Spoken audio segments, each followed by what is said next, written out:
दुनिया भर में ना कुछ ऐसी दवाएं हैं जिनकी लागत बहुत ज्यादा है।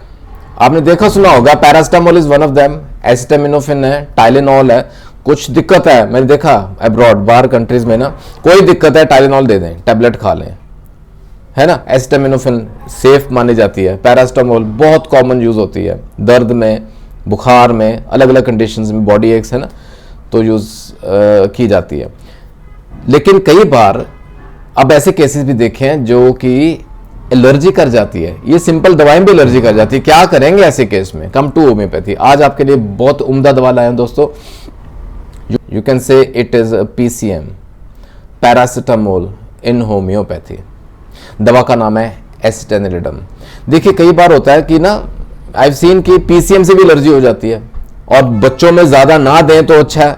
PCM उसकी सेफ्टी फिर क्वेश्चन मार्क लग जाता है। सो ऐसे कई चीजें हैं जो homeopathy scores better than others. ये ऐसी दवा है एसिटानिलिडम। आइए खुल के बात करेंगे, लेट अस सी। इसके अलावा बुखार तो है ही है, बॉडी एक्स हैं, और कहाँ कहाँ ये हेल्प करती है, कौन सी इंडिकेशन है, क्या सिम्टम्स रहते हैं, क्या डोज और पोटेंसी रहेगी, खुलासा करते हैं। एसिटानिलिडम को ना एंटीफेब्रिनम भी बोला जाता है। एंटीफेब्रिनम यानी कि जो बुखार को दूर करे, नाम से ही आप समझ सकते हैं। फिर it is made from aniline. Aniline एक ऐसा पदार्थ है या ऐसा एक प्रोडक्ट है जिससे ना ये बाकी सारी दवाएं तैयार की जाती है। मैंने अभी शुरू में नाम लिए। इसी से PCM बनता है, पैरास्टामोल बनती है, इसी से एसिटामिनोफेन बनता है, इसी से टाइलेनॉल भी बनता है, और इसी से हमारी दवा एसिटानिलिडम बनती है। यानी कि source remains the same. Homeopathic rule समझते हैं, काफी सालों से ना इसको इस्तेमाल में लाया जाता है इन 2 important indications, rather 3 important indications. पहला बुखार है, फीवर रहता है। दूसरा है हेडेक है, सर में दर्द रहता है। तीसरा है neuralgia. Neuralgia to quite an extent, काफी हद तक न्यूरैल्जिया भी अच्छे से कवर करती है। ये 3 इंपॉर्टेंट इंडिकेशंस, काफी देर से इसको यूज किया जाता था to get rid of these things, ये इंडिकेशंस में, ठीक है। और इसको ना एज ए सिडेटिव भी यूज किया जाता है। एंटीपायरेटिक तो है, एंटीपायरेटिक है, बुखार में अच्छा इसका रिजल्ट देखने में आता है, and as a sedative also. Neuralgia है, खिंचाव है, हेडेक है, नींद नहीं आ रही है, दिस विल हेल्प, ये हेल्प करती है। अब ये कैसे काम करती है, इन शॉर्ट में आपके सामने रखता हूं। इसका एक्शन कहां कहां रहता है, और उसी हिसाब से इसकी इंडिकेशन निकल आएंगे, उसी हिसाब से इसका यूजेज निकल आएगा, ठीक है। इजी टू अंडरस्टैंड हो जाएगा। It basically depresses the heart activity. ये हार्ट एक्टिविटी को धीमा करती है, उसको स्लो डाउन करती है, उसकी एक्टिविटी को लेसन करती है। और ये कहां हेल्प करती है? जहां where is a weak heart, weak heart है, इरेगुलर हार्ट बीट रह रही है, पैल्पिटेशंस हो रहे हैं, बीपी बढ़ रहा है, तो हार्ट की एक्टिविटी को ये धीमा करेगी, लेसन करेगी ना, ये सब टेक केयर हो जाएंगे। ये ना रेस्पिरेशन को स्लो डाउन करती है, बीपी को लो करती है, और टेम्परेचर तो डाउन करती है। सही है। फिर इसका एक एक्शन रहता है, it destroys the RBCs, red blood cells को ये डिस्ट्रॉय करती है। अब ये कहां हेल्प करता है? इन केसेस ऑफ जहां रेस्पिरेटरी दिक्कतें रहती हैं, जहां ना सांस लेने में दिक्कत रहती है, जहां एजमा की दिक्कत है, कंडीशन ऑफ एजमा, दमे की शिकायत, जहां फेंटिंग हो रही है, यानी कि बेहोशी की हालत तक जा रहा है पेशेंट, सांस अंदर इतना नहीं खींच पा रहे, कोलैप्सिंग की स्टेज आ रही है, साइनोसिस हो गया, जैसे ब्लू डिस्कलरेशन हो जाता है ना बॉडी में, जैसे ना हमारी नसें ब्लू नीली नीली सी होने लग जाती है, इवन म्यूकस मेम्ब्रेन्स भी नीली हो जाती है, विच इंडिकेट्स के सर्कुलेटरी प्रॉब्लम है, ऑक्सीजनेशन नहीं हो पा रही है, ब्लड में ऑक्सीजन की कमी हो रही है, दैट्स व्हाई वो ब्लड वेसल्स ब्लू दिखती हैं। फिर थ्रोम्बोसिस में हेल्प करती है, specially of the lower limbs, वही सर्कुलेशन की प्रॉब्लम से लिंक्ड है, जहां प्रॉपर ब्लड सर्कुलेशन नहीं हो रही है लोअर लिम्स में, यानी कि टांगों में इसके सिम्टम्स दिखते हैं। पैल्पिटेशंस मैंने को बता ही दिया, हार्ट धम धम धक धक जोर जोर से करता है, एंड एक ना एनलार्जमेंट की सेंसेशन रहती है हेड में, सर में ना जैसे फूला फूला सा बहुत बड़ा सा महसूस होता है। It's a sensation, it's an indication, it's a symptom.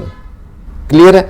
अच्छा, फिर एक इंडिकेशन बड़ा इंपॉर्टेंट है और बड़ा ही कॉमन है, अक्सर बच्चों में देखने में आता है, there is a great susceptibility to catch cold, यानी कि पेशेंट की इम्यूनिटी इतनी वीक है कि बार बार सर्दी जुकाम नजला ये सिम्टम्स आते हैं, रिकरेंट है, बार बार हो रहा है, there is a great susceptibility, वहां ये दवा काम आएगी। और एक इंडिकेशन रहती है जिसको कहते हैं एल्ब्यूमिनुरिया। एल्ब्यूमिनुरिया जो है ना, ये सोखा जानदा नहीं टीट है, विच इंडिकेट्स की हमारी किडनीज मैल फंक्शनिंग हो रही है, प्रॉपर काम नहीं कर रही हैं, और इंडिकेशन साथ में क्या जुड़ता है? एडिमा, एड़ियों में, पाँव में, एंकल्स में ये ना सूजन दिखती है, एडिमा दिखता है विद एल्ब्यूमिन्यूरिया, ये दवा हेल्प करती है।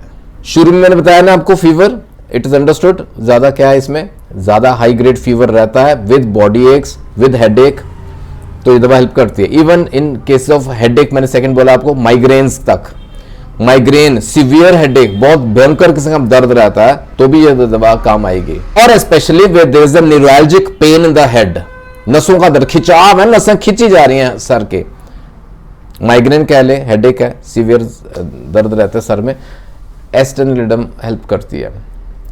कई ना रेस्पिरेटरी इश्यूज में भी हेल्प करती है। मैंने बताया आपको जैसे शुरू में सांस लेने में दिक्कत रहती है, एजमा, दमे की शिकायत है, और मैं बताऊंगा आपको कई अलग अलग तरह के रेस्पिरेटरी प्रॉब्लम्स रहते हैं। एक बड़ा टिपिकल सिम्टम है इसमें, ये नोट कीजिएगा, कई बार ना सांस लेना इतना डिफिकल्ट हो जाता है बंदे को।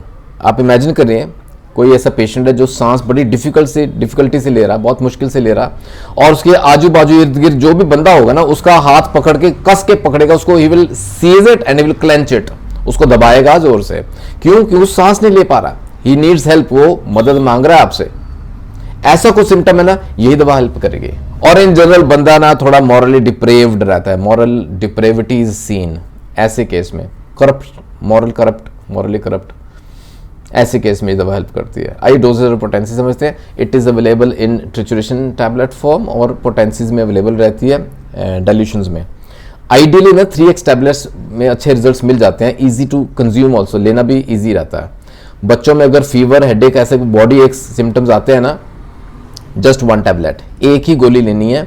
आप इसको 1 घंटे में 2 से 3 बार रिपीट कीजिएगा, आपका हाई ग्रेड फीवर नॉर्मल होना शुरू हो जाता है। ठीक है। एडल्ट्स में डबल द डोज ले सकते हैं, 2 गोली हर 1 से 2 घंटे में रिपीट कर सकते हैं। और अगर पेन की कंडीशन रहती है, ये तो रहा फीवर की, फीवर में हम 1 से 2 घंटे के गैप में इसको रिपीटेडली दें तो रिलीफ मिलता है। कई बार ना दर्द बहुत ज्यादा रहता है। दर्द कैसा, एक तो हेडेक अलग से रहा, दूसरा न्यूरैल्जिया रहा, और न्यूरैल्जिया कहाँ का, टूथिक, दांत का दर्द रहता है, वहां हेल्प करती है। बॉडी पेन है, एब्डोमेन में पेन है, we call it visceral pain, ऐसी कंडीशन में हेल्प करती है। पेन एसोसिएटेड विद सर्जरी, कोई ऑपरेशन हुआ है, कोई सर्जरी, कोई प्रोसीजर हुआ है, उसकी वजह से दर्द रहा है ना, उस दर्द को भी ये दूर करने में कायम है। और in general stomach related problems रहती हैं, वहाँ ये हेल्प करते हैं, इवन इन कैंसर केसेस।